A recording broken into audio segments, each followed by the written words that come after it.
You ever walk out of a craft store with a cheap, handheld cutter, only to find that after a few projects the blade bends, the machine stalls, and you're left with half-finished vinyl that never cuts cleanly?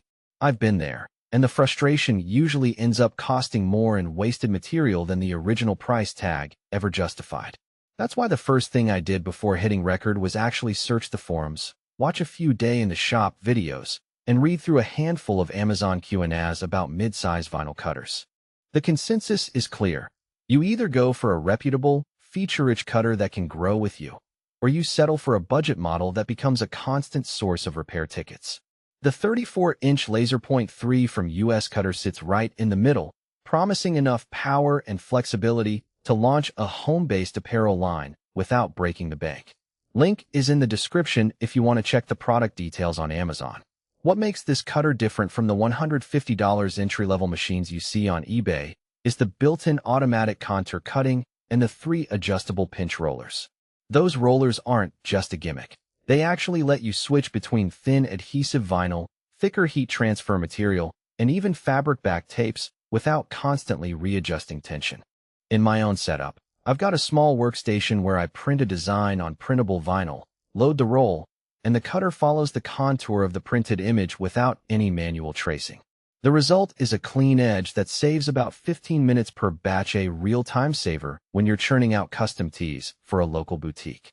The software bundle also deserves a mention. US Cutter includes a free vectorizing and cutting program that runs on any Windows PC. It's not the most polished interface you'll see, but it does the job. You can import a PNG, let the software auto-trace the outlines, tweak the nodes, and send the file straight to the cutter. For people who are just starting to learn vector graphics, this eliminates the need to buy an expensive Adobe subscription right out of the gate. On the flip side, the software doesn't support macOS natively, so Mac users will need to run a Windows virtual machine or switch to a PC if they want that seamless workflow.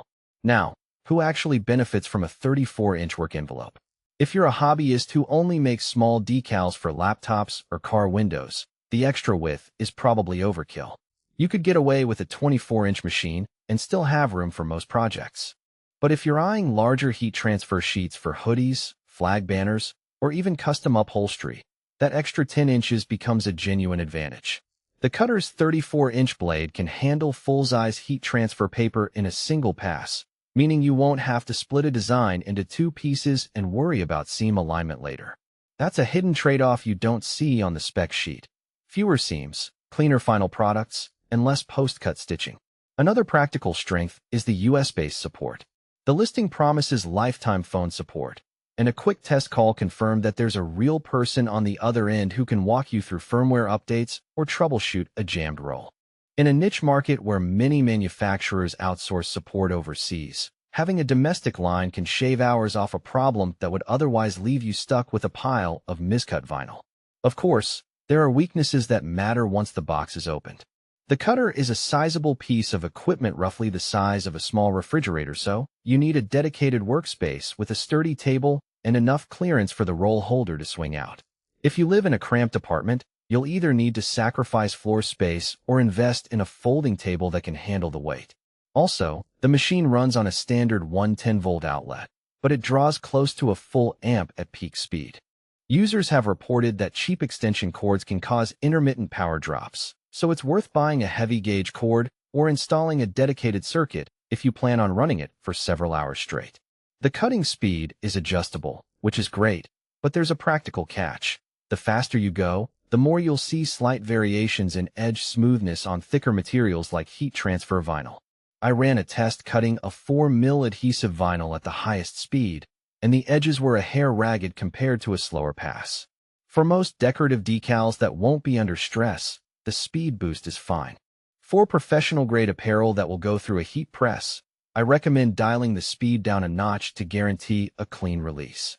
Another thing to consider is the learning curve with contour cutting. The machine's automatic contour feature works best when the printed image has a high contrast between the graphic and the background. Low-contrast prints can confuse the sensor, leading to missed cuts or extra waste.